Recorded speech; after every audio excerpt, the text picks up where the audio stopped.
옆 사람 축복해 주세요. 성령의 능력으로 세상도 마귀도 죄악도 자아도 이깁시다. 아멘. 사람들마다 자랑하고 싶은 내용들이 있을 거예요. 여기는 여러분들은 뭘 자랑하고 싶으세요? 사람마다 다 다를 거예요. 자, 학생이라고 그러면은 공부를 잘했을 때 자랑거리가 될 겁니다. 자랑하고 싶을 겁니다. 1등 했어 봐요. 자신도 자랑할 거고 부모가 특별히 더 많이 자랑할 겁니다. 평소에 연락 안 하던 친구한테도 전화해가지고 그 소식을 알릴 겁니다. 자, 운동 경기에 나서 상을 받았다. 글짓기 대회에 나가서 상을 받았다. 또 자랑거리가 될 겁니다. 일진은 그 자랑하는 애들지요. 일진 알죠? 그래서 이렇게 주먹 좀 쓰는 애들. 그래서 이제 그룹을 형성하고 다른 아이들 대상으로 이렇게 폭력을 행사하고 또 권위를 행사하고, 그죠? 근데 그걸 자랑하는 애들도 있어요. 그건 불쌍한 자랑이죠. 또 어떤 애는 그런 일진하고 친한 걸 자랑한다든지 한심한 일이죠. 선행을 많이 베풀었다. 뭐 그런 건 학생으로서 자랑할 만한 일이 될 수 있다고 생각을 합니다. 자, 대통령이다. 대통령이라면 뭘 자랑할 수 있을 것 같아요? 예를 들어서 외교를 참 잘한다. 그런 거 자랑거리가 될 겁니다. 외교부 장관이 있지만은 장관은 대통령의 의중을 잘 풀어나가는 역할이고 사실은 대통령의 의중이 중요해요. 어떻게 결정을 내리는지, 어떤 방침을 하는지. 자, 경제를 활성화시켰다. 뭐 이건 세계 어느 나라 대통령이든 총리든 똑같습니다. 수상이죠. 일본 같은 데는. 경제가 활성화가 되면은요, 지지도가 올라가요.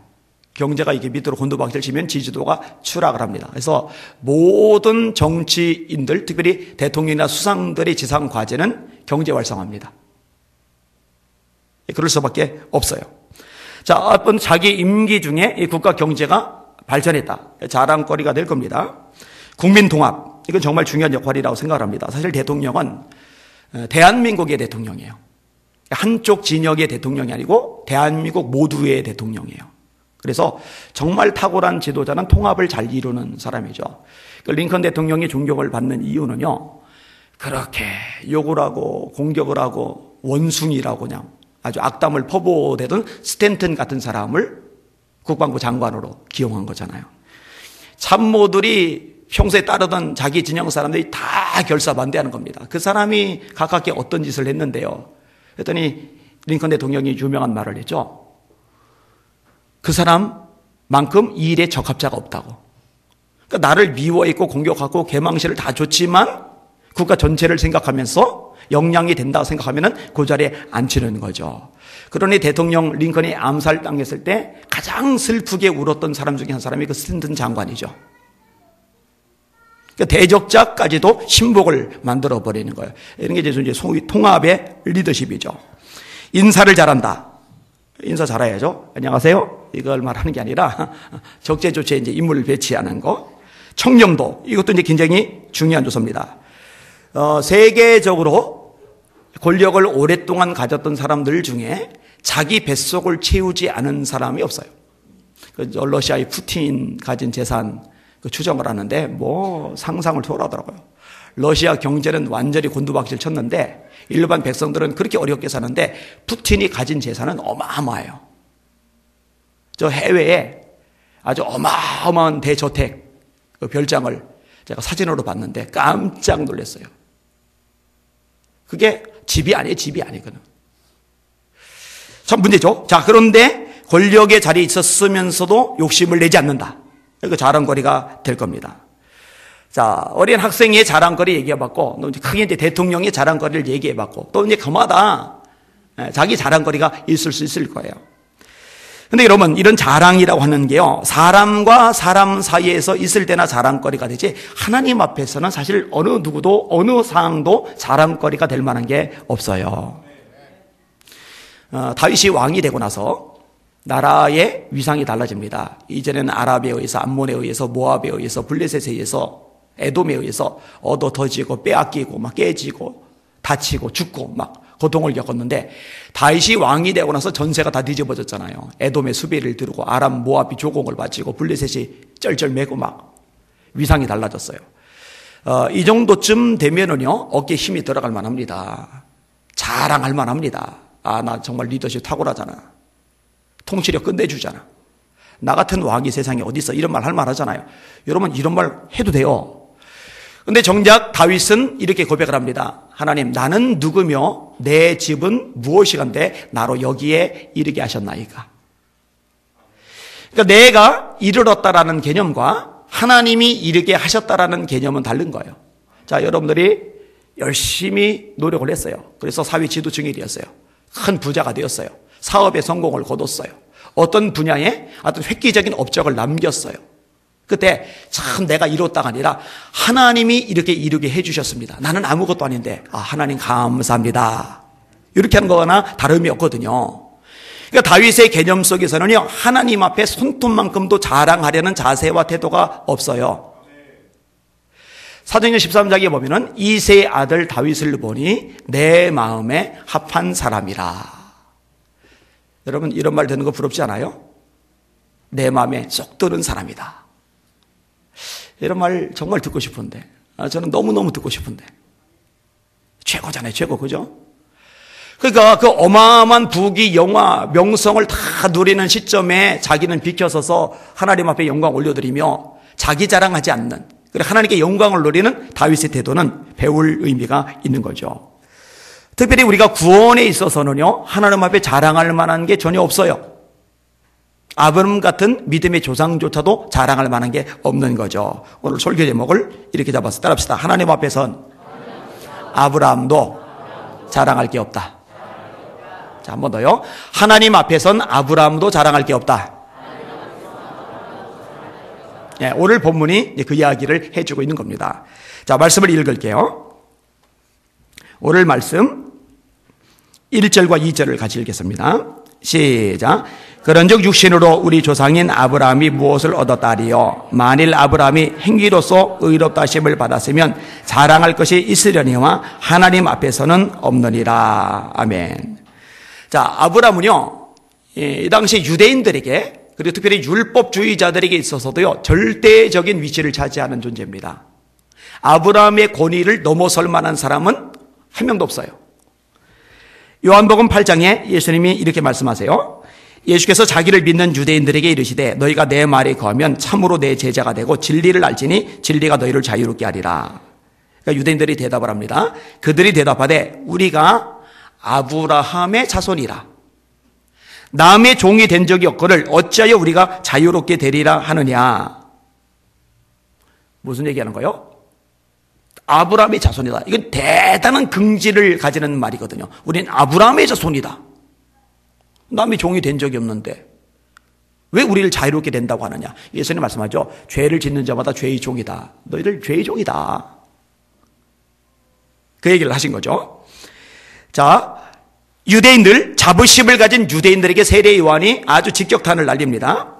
요한이 많은 바리새인들과 사두개인들이 세례 베푸는 대로 오는 것을 보고 이르되 독사의 자식들아, 누가 너희를 가르쳐 임박한 진노를 피하라 하더냐.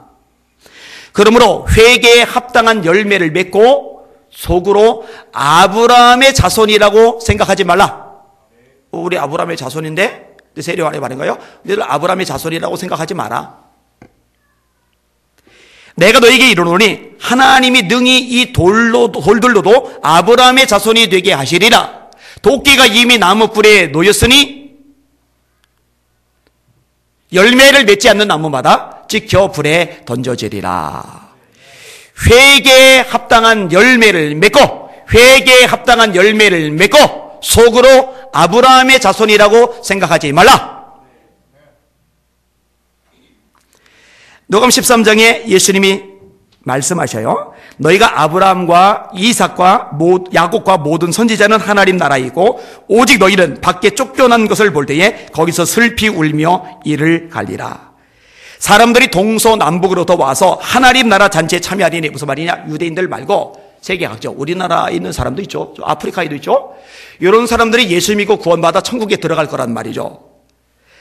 하늘나라 잔치에 참여하리니 보라 나중된 자로서 먼저 될 자도 있고 먼저 된 자로서 나중될 자도 있느니라 하시더라. 아브람과 이삭과 야곱과 선지자들 그들은 하나님 나라에 있다. 그런데 제일 먼저 언급된 인물이 아브람이죠. 천국에 들어갈 최우선적인 인물 아브람. 예수님의 말씀 속에 나오는 항목입니다. 하나를 더 인용을 할게요. 예수님이 비유를 말씀하시는데 부자가 있어요. 자색 옷을 입어요. 호화롭게 막 먹고 마시고 즐거워요. 행복해 사는 게. 세상은 돈 많으면 누릴 게 많습니다. 재미나게 지낼 방법이 많아요. 돈이 없으니까 못 쓰는 거죠. 그러니까 이 부자는요, 사람들의 부러움을 사는 거예요. 근데 거지 나사로는 배고파요. 그 주인의 상에서 떨어지는 부스러기라도 좀 먹을까 하는데 그것도 안 주어져요. 몸이 부스럼이 있는데 개가 와서 그걸 핥아요. 자, 둘 다 죽었어요. 근데 예수님의 비유 속에서 이 부자는 불꽃 가운데 고통을 해요. 근데 이렇게 고통 중에 올려다보는데 이 나사로가 어디 있느냐? 아브람 품에 있는 거예요. 아브람 품에. 그리고 말하죠. 아버지 아브람이요, 그 나사로 보내셔서 물방울 찍어서 근데 혀를 좀 서늘하게 해주세요. 물 한 방울만. 근데 그것도 허락이 안 되죠. 자, 이 나사로가 누구 품에 있다고요? 아브람 품에 있는 거예요. 그러니까 이 아브람이라는 것은 예수님의 이야기 속에서, 예수님의 또 비유 속에서, 또 유대인들의 관념 속에서, 또 성서 속에서 절대적인 위치를 차지하고 있는 거예요. 이게 바울이요, 굉장히 똑똑한 인물입니다. 굉장히 논리적입니다. 영적이면서 지성적이에요. 그 당시 유대인들 율법주의자들의 입을 막을 수 있는 비결이 뭐냐? 아브라함을 봐라. 그리고 아브라함이 어땠는지를 명확히 밝히면 그들은 더 이상 할 말이 없어지거든요. 자, 아브라함조차도 율법을 지킴으로 행위로 의롭다함을 받은 것 아니다. 니네 율법주의자들 자꾸 행위 강조하는데, 니네 율법자들 자꾸 율법 강조하는데, 자꾸 할례 강조하는데, 아니다. 아브라함도 하나님 앞에 자랑할 게 없다. 왠지 아냐? 행위로 뭔가 대가를 지불하고 그래서 의롭다함을 받았다면, 야, 나 이만큼 했으니 대단하지 않아 하고 자랑하고 잘난 척할 만한데, 아브라함이 그것 때문에 의롭다함을 받은 게 아니다. 믿음으로 의롭다함을 받은 거다. 그 얘기를 하는 거예요. 3절을 읽읍시다. 시작. 성경이 무엇을 말하느냐? 아브라함이 하나님을 믿음에 그것이 그에게 의로 여겨진 바 되었느니라.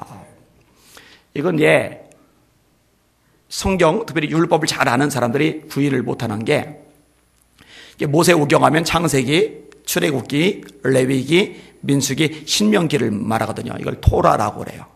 아주 절대적인 권위를 지니잖아요. 그중에 창세기 15장에 제가 그 내용을 읽어드릴게요. 이후에 여호와의 말씀이 환상 중에 아브라함에게 임하여 이르시되, 아브라함아 두려워하지 말라. 나는 네 방패요 너의 지극히 큰 상급이니라. 아브라함이 이르되 주 여호와여 무엇을 내게 주시리 하나이까? 나는 자식이 없사오니 나의 상속자는 이 다메섹 사람 엘리에셀이니이다. 아브라함이 또 이르되 주께서 내게 씨를 주지 아니하셨으니 내 집에서 길린 자가 내 상속자가 될 것이니이다. 여호와의 말씀이 그에게 임하여 이르시되 그 사람이 내 상속자가 아니라 네 몸에서 날 자가 네 상속자가 되리라 하시고 그를 이끌고 밖으로 나가 이르시되 하늘을 부르러 뭇별을 셀 수 있나 보라.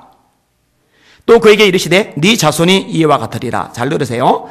아브라함이 여호와를 믿으니 여호와께서 이를 그의 의로 여기시고 또 그에게 이르시되 나는 이 땅을 네게 주어 소유를 삼게 하려고 너를 갈대아인의 우르에서 이끌어낸 여호와니라. 따라합시다. 아브라함이 여호와를 믿으니 여호와께서 이를 그의 의로 여기시고. 자, 아브라함이 하나님 앞에 의롭다함을 받았어요. 행위 때문이라고 돼 있어요? 믿음 때문이라고 돼 있어요? 믿음이라고 돼 있죠. 이야기를 딱 던져놓는 거예요. 야, 아브라함조차도 그런데 니들이 행위로 구원받겠다고? 그러면 할 말이 없는 거죠. 입 다물게 되는 거죠. 그러니까 율법주의자들은 입을 다물게 되고 이 율법주의자들이 쏙닥쏙닥거리니까 또 바보같이 넘어가요, 이게. 거기에 흔들리던 성도들은 아니구나 하고 말씀으로 돌아오게 되는 거죠. 자, 이 아브라함 이야기를 끄집어낸 바울이요, 그 다음에 끄집어내는 인물은 다윗입니다. 다윗. 왜 그럼 또 다윗을 끄집어냈을까? 간단합니다. 아브라함이 절대적인 위치를 차지한다면 다윗은 아브라함만큼은 아니지만 아무튼 그에 근접할 만큼 유대인들에게 절대적인 위치를 가집니다. 그래서 마태복음 1장에도요 이렇게 시작을 합니다. 아브라함과 다윗의 자손 예수 그리스도의 세계라. 아니 구약에 다니엘도 있고 스룹바벨도 있고 엘리야도 있고 엘리사도 있고 야곱도 있고 또 히스기야도 있고 요시야도 있고 수많은 인물들이 있는데 왜 하필이면 예수님의 족보를 언급하는데 딱 두 사람만을 언급해서 아브라함과 다윗의 자손 예수 그리스도의 세계라. 아브라함은 이삭을 낳고 이삭은 야곱을 낳고 야곱은 다말에게서 벨에서 세를 낳고 이렇게 전개를 내나가느냐? 간단해요. 이 마태복음은 유대인들을 대상, 히브리인을 대상으로 쓰여진 복음서예요. 그리고 유대인들 입장에서 볼 때 가장 권위 있는 두 사람을 찝어내라면 아브라함과 다윗을 언급할 수 있거든요. 그래서 아브라함과 다윗의 자손 예수 그리스도의 세계라 이렇게 시작을 하는 거거든요. 이해되시죠?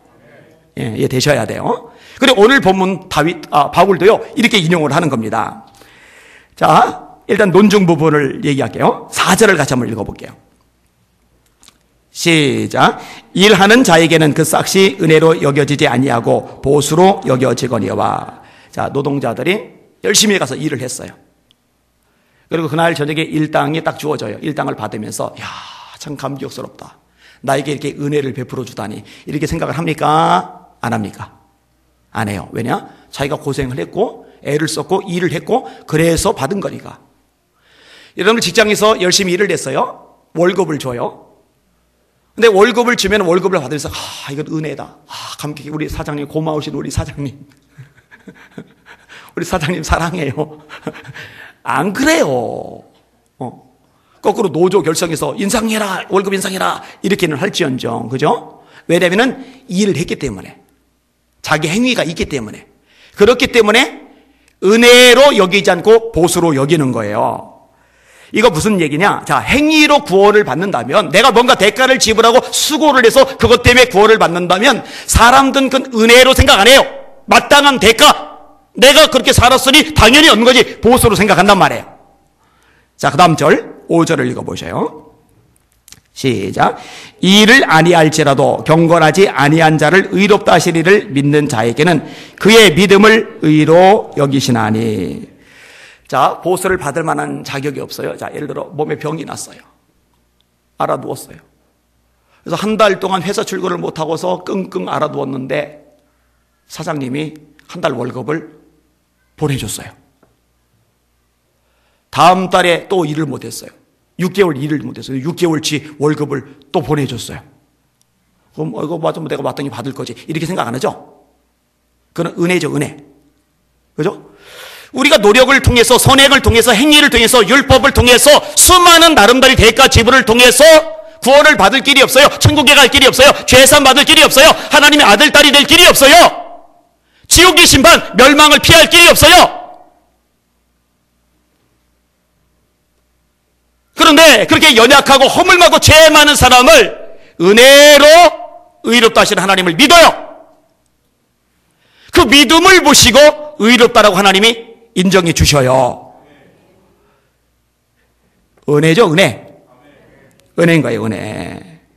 여러분, 이 모든 것이 가능해진 이유는 예수님 때문입니다. 그래서 예수님이 복음이에요. 왜 기쁜 소식이겠어요? 구원받을 길이 예수님 때문에 열려졌으니까. 그래서 우리가 지난주에 공부했던 내용 로마서 3장 23절에 모든 사람이 죄를 범하였음에 하나님의 영광에 이르지 못하더니 그리스도 예수 안에는 구속으로 말미암아 하나님의 은혜로 값없이 의롭다 하심을 얻은 자 되었느니라.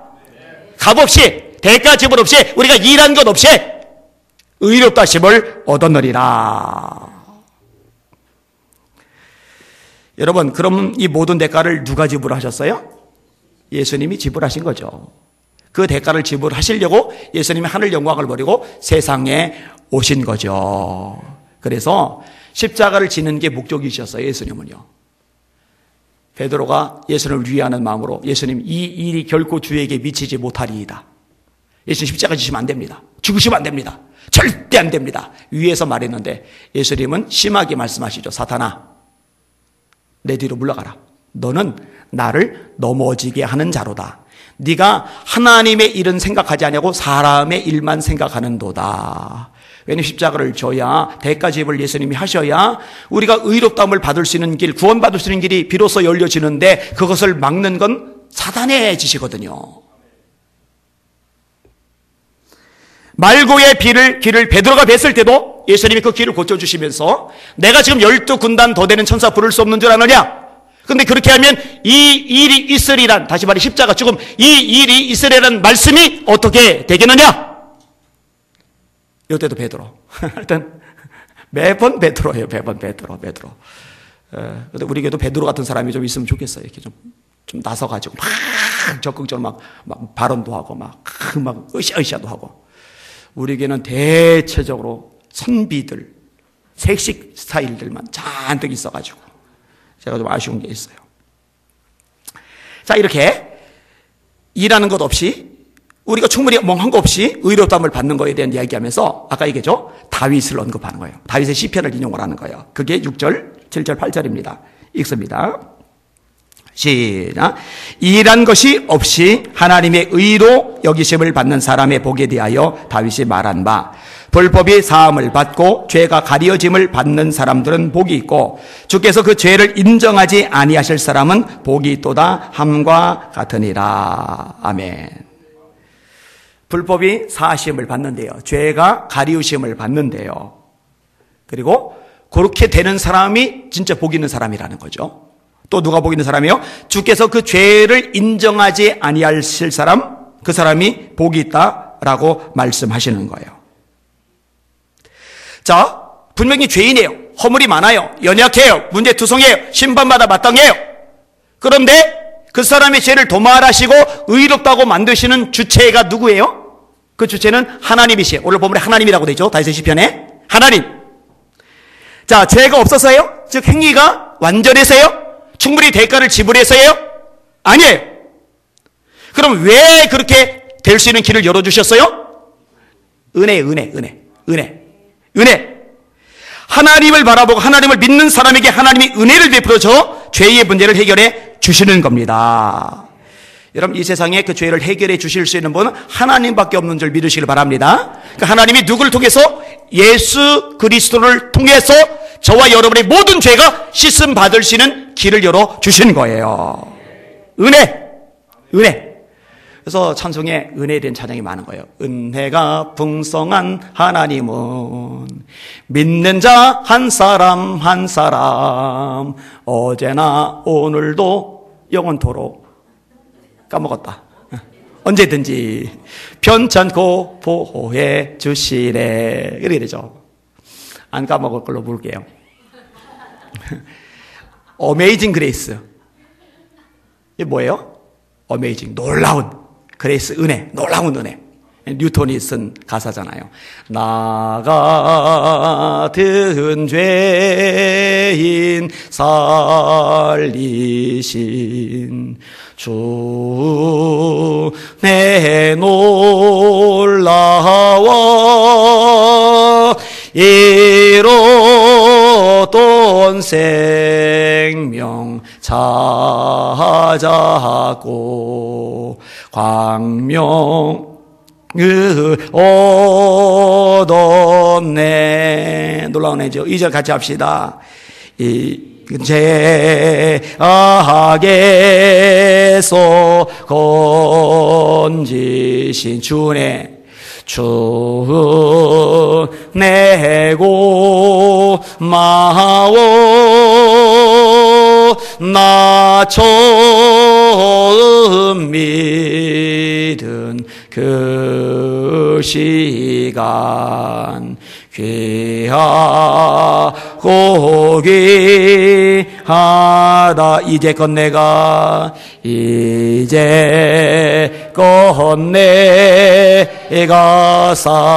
그것도 은혜죠.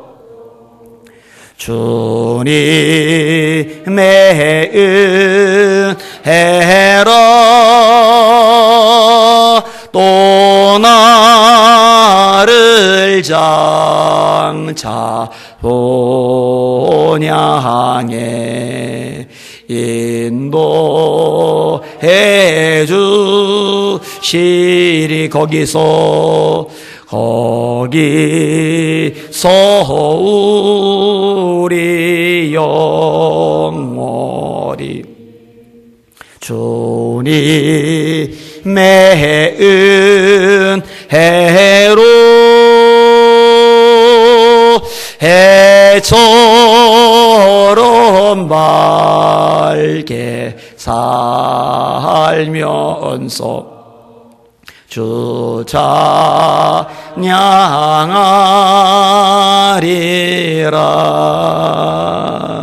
할렐루야. 은혜로다라는 좋은 찬양이 하나 있는데 불러보고 싶은데 틀릴까봐 그냥 생략을 할게요. 이 어메이징 그레이스를 지은 분은 뉴턴이죠. 이분은 노예 상인이에요. 죄를 참 많이 졌어요. 그러다가 예수님을 만났어요. 예수님을 만나고 나니까 자기 같은 더럽고 흉악한 죄인이 구원받은 게 너무 감격스러운 거예요. 일생 목이 매는 거예요. 그래서 그것을 가사로 쓴 게 나 같은 죄인 살리신 이 찬양이거든요. 이분이요, 일생 그 은혜에 대한 감격을 잊지 않고 살았는데 이분만 그게 아니라 저와 여러분도 그렇게 되실 수 있길 주님의 이름으로 축원합니다. 감격하며 살아야 돼. 감격하며. 자, 이렇게 아브라함을 등장시키셔서 유대주의자들의 입을 막고 다윗까지 언급해서 유대주의자들, 율법주의자들의 입을 막은 바울이 이제 핵심적인 상황을 다뤄요. 그게 이제 할례 문제입니다. 할례. 다시 아브라함을 끄집어 들이면서 그럼 아브라함이 의롭다함을 받았는데 믿음으로 받았다고 설명을 했는데 할례는 뭐냐? 할례는 아니 아브라함도 할례 받았지 않냐? 모세가 율법에 할례를 말씀하고 있지 않냐? 그러니 예수 믿는 니들도 할례 받아야 된다. 예수도 믿고 할례도 받아야, 예수도 믿고 율법도 지켜야 구원받는 거다. 그러니까 성도들이 막 헷갈려가지고 진짜 그런가? 막 흔들리고 있거든요. 근데 바울이 아니다. 그거 아니다. 예수도 믿고 할례도 받아야 되는 게 아니다. 그러면서 이 할례와 의롭다함을 받는 것, 이 두 가지의 상관관계를 풀어나가는 거예요.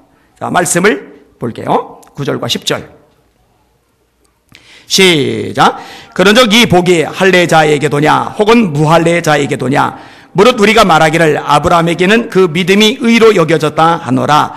그런즉 그것이 어떻게 여겨졌느냐? 할례시냐 무할례시냐? 할례시가 아니라 무할례시니라.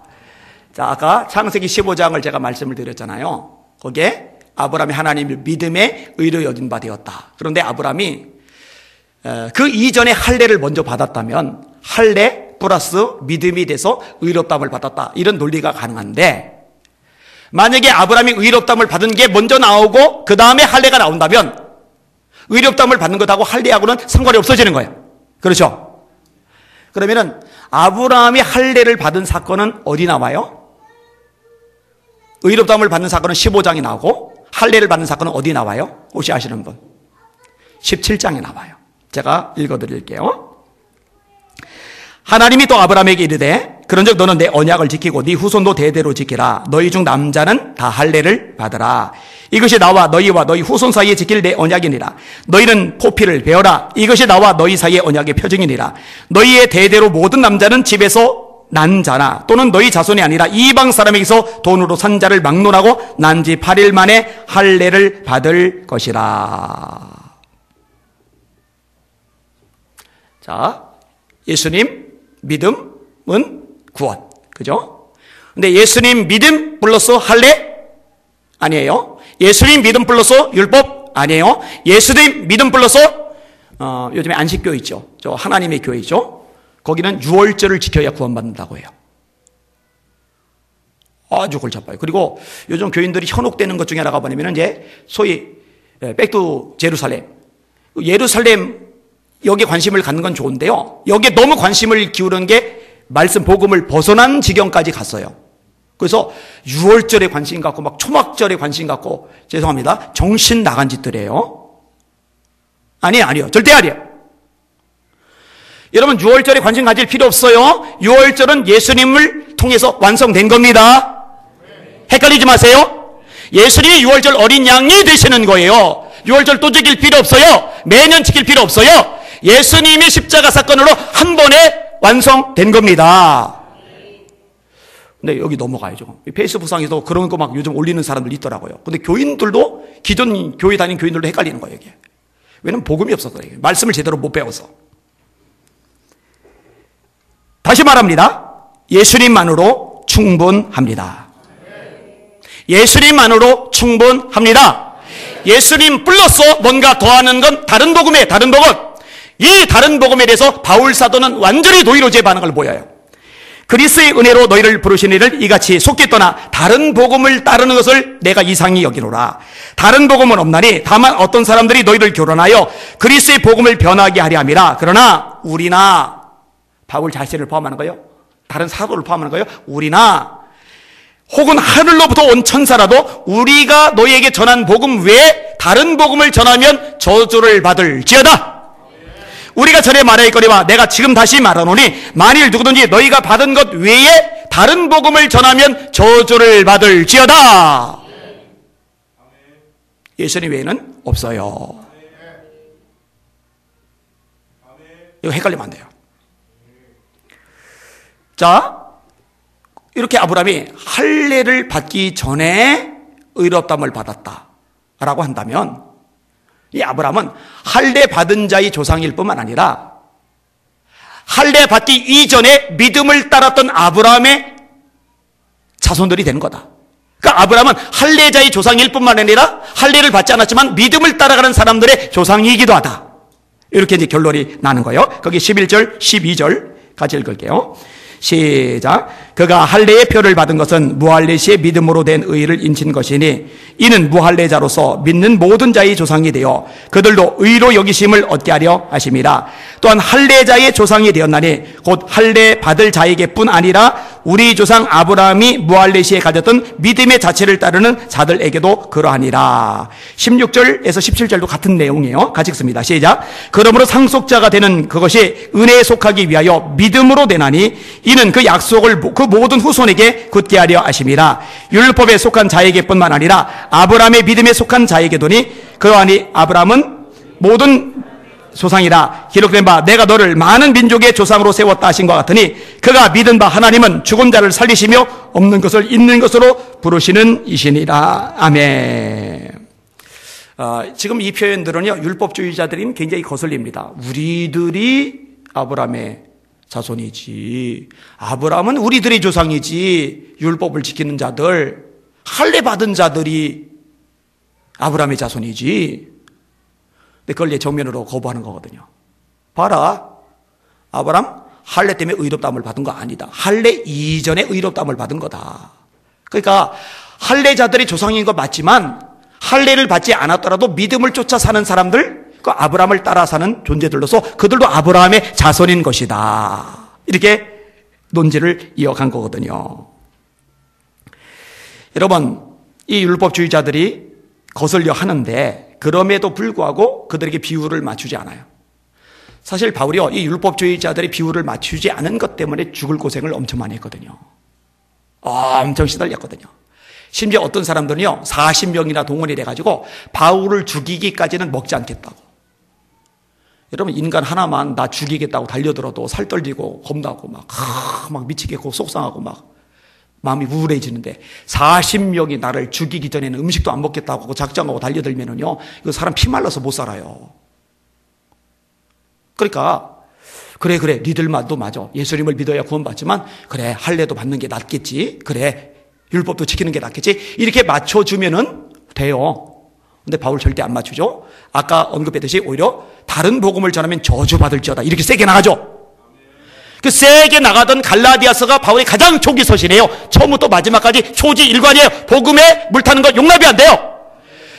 다른 복음을 전하면 저주를 받을지어다 이 말씀을 하고 이어지는 구절이 뭐냐, 내가 사람을 좋게 하랴 하나님을 좋게 하랴. 내가 지금까지 사람의 기쁨을 구하는 자였다면은 나는 그리스도의 종이 아니다. 차라리 욕먹어도 왕따 당해도 내가 죽을 위기를 겪어도 사람들에게 공격을 받아도 배타적이라고 너무 외걸스라고 뭘 굳이 그렇게까지 세게 하냐고 뭐라 하더라도 나 그거 비위 마실 생각 없다. 나는 사람 종 아니고 하나님의 종이기 때문이다. 여러분 가만히 보셔요. 역사상 시대마다 하나님께서 부흥의 주역으로 쓰셨던 인물들, 그들요 공격받아요. 욕먹어요. 비난당해요. 왜냐하면 사람들이요, 원초적인 성경의 메시지를 싫어해요. 불편해요. 마음에 안 들어요. 죄성이 있기 때문에. 그럼에도 불구하고 하나님의 말씀이 물타지 않은 상태로 있는 그대로 선포될 때 비로소 구원의 역사가 일어나고 변화가 가능해지며 주님을 닮아가는 성장이 이루어지는 줄 깨달으시기를 바랍니다. 수없이 반복하지만 여기는 여러분들은 재미나고 웃기고 감동적이고 다양한 지식과 정보를 주고 그런 메시지를 바라지 말고 하나님의 말씀을 있는 그대로 물 전혀 타지 않고 그대로 선포해 주기를 사모하실 수 있기를 주님의 이름으로 축원합니다.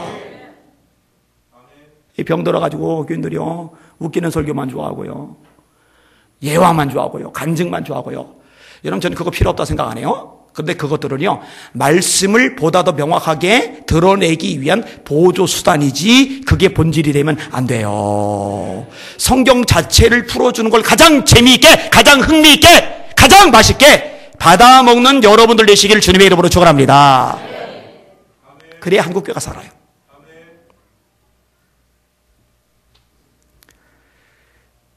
자, 결론을 내리는 단계가 왔어요. 오늘 말씀 마저 읽을게요. 13절 같이 읽겠습니다. 13절 시작. 아브라함이나 그 후손에게 세상의 상속자가 되리라고 하신 언약은 율법으로 말미암은 것이 아니요 오직 믿음의 의로 말미암은 것이리라. 아멘. 자, 언약이라는 게 나오는데, 언약, 하나님의 약속이죠. 하나님의 약속. 이 언약은 율법으로 말미암지 않고 믿음으로 말미암는다. 자, 하나님의 언약이 할례를 받기 이전에 주어졌어요. 아까 창세기 15장 내용을 읽어드렸죠. 아브라함이 하나님을 믿음에 이것을 그의 의로 여기셨다. 그 구절을 읽었잖아요. 그 다음 내용을 제가 읽어드릴게요. 아브라함이 여호와를 믿으니 여호와께서 이를 그의 의로 여기시고 또 그에게 이르시되 나는 이 땅을 네게 주어 소유를 삼게 하려고 너를 갈대아인의 우르에서 이끌어낸 여호와니라. 그 뒤에 보면 있습니다. 그날에 여호와께서 아브라함과 더불어 언약을 세워. 아브라함과 더불어 언약을 세워. 자, 언약이 할례에서 나왔어요? 믿음에서 나왔어요? 그죠? 믿음에서 나온 거예요. 믿음으로 의롭다 하심을 받은 다음에 그날에 믿음으로 의롭다 하심을 받은 그날이에요. 그날에 여호와께서 아브라함과 더불어 언약을 세워 이르시되 내가 이 땅을 애굽 강에서부터 그 큰 강 유브라데까지 네 자손에게 주노니 라면서 쭉 이어지는 거예요. 할례는 그 이후에. 그런데 율법을 지켜야 할례를 받아야 언약을 상속받는다, 언약을 받을 수 있다라고 말하면 이 언약이 웃겨지는 거예요. 그게 14절 내용이죠. 같이 읽습니다. 시작. 만일 율법에 속한 자들이 상속자이면 믿음은 헛것이 되고 약속은 파기되었느니라. 아멘. 사실 지난주까지 이 말씀을 준비하면서 감사하게도 이 말씀을 보면은 이 구조가 저는 그냥 잡혀요. 순식간에. 은혜예요, 하나님이. 근데 오늘 본문은 어제 좀 고심을 했어요. 이게 이것저것 막 섞였는데 납득시키고 이해를 시켜야 되는데 그냥 성경만 읽어서는 잘 안 와닿을 수도 있겠구나, 이 구조가 생각이 드는 거예요. 그래서 최대한 납득하기 쉽도록 설명을 하는데 뒤늦게서야 정리가 좀 됐어요. 자, 압축해서 정리를 해드릴게요. 아브라함도 하나님 앞에서는 자랑할 게 없다. 여기 대전제요. 왜 그러냐? 왜 그러냐? 아브라함이 행위로 의롭다함을 받은 게 아니기 때문이다. 그럼 아브라함이 무엇으로 의롭다함을 받았느냐? 믿음으로 의롭다함을 받은 것이다. 그럼 아브라함만 이야기하느냐? 아니다. 다윗도 같은 이야기를 한다. 그럼 할례는 뭐냐? 믿음으로 의롭게 함을 받은 다음에 인친 것이지 할례 때문에 의롭다함을 받은 것은 아니다. 결론은 뭐예요? 믿음으로 의롭다함을 받는 것이다. 예수님의 십자가의 피를, 그분의 부활을 믿을 때 죄사함 받고 하나님의 아들과 딸이 되는 권세를 얻는 줄 깨달으시길 바랍니다. 여러분, 위대한 아브라함, 놀라운 아브라함, 믿음의 조상인 아브라함, 모든 이들의 존경과 인정을 받고 누구라도 숙이고 들어가는 그 아브라함조차도 하나님 앞에 자랑할 것이 없다면 이 세상 어느 누구가 하나님 앞에서 감히 내가 이만큼 했다고 자랑할 수가 있겠는가? 자랑할 것 전혀 없어요. 감사할 뿐이고 감격할 뿐인 것입니다. 설교 제목 마지막 따라합시다. 하나님 앞에선 아브라함도 자랑할 게 없다. 복음에 굳건히 서시는, 그리고 요동하거나 흔들거나 헷갈리지 않는 예수 비전교회 성도들 되시기를 예수님의 이름으로 축원합니다. 축원합니다. 기도하겠습니다. 하나님 앞에 두 손 한번 높이 드셔요. 합심하여 기도할 터인데, 하나님,